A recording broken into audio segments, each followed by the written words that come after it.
Magandang balita mga idol. Para sa mga membro ng Pag-ibig Fund, upgraded na ang iyong multipurpose loan o MPL para mas maging abot kaya at kapaki-pakinabang sa bawat membro. Narito ang mga bagong benepisyo. Mas malaking loan amount. From 80%, ngayon ay maaaring umutang na hanggang 90% ng iyong total Pag-ibig regular savings. Mas mabilis ang qualification. Mula sa dating 24 months contribution, ngayon eligible ka na mag-loan kahit 12 months pa lang ang contribution mo. Mas flexible na terms. In-extend hanggang 3 years ang payment terms para mas magaan ang pagbabayad ng mga miyembro.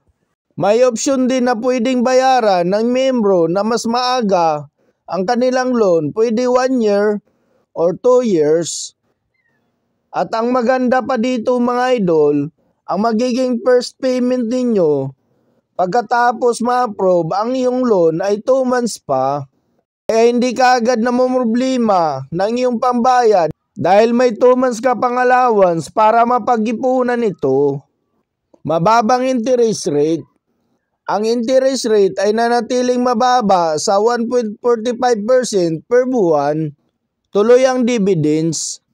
Dagdag pa rito, kahit nag-loan ka, bahagi pa rin ng kita ng Pag-ibig ay ibabalik sa iyo bilang dividend. Paano mag-apply ng MPL?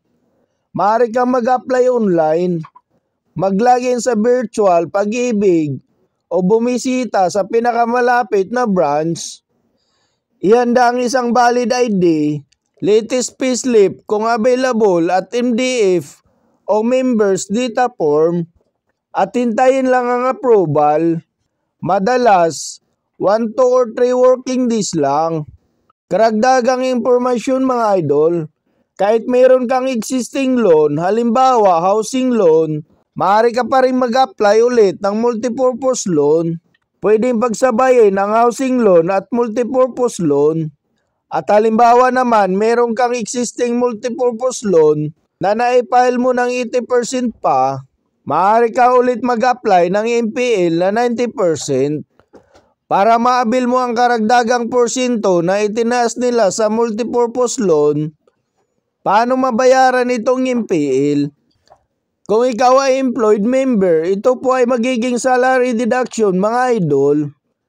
Para naman sa mga self-employed at OFW, maaaring bayaran ito sa mga accredited payment partners ng Pag-ibig Fund at maaari ding bayaran online kagaya ng mga e-wallet. Kung gusto nyo ng mga tips and updates na kagaya nito, subscribe for more. Thank you for watching.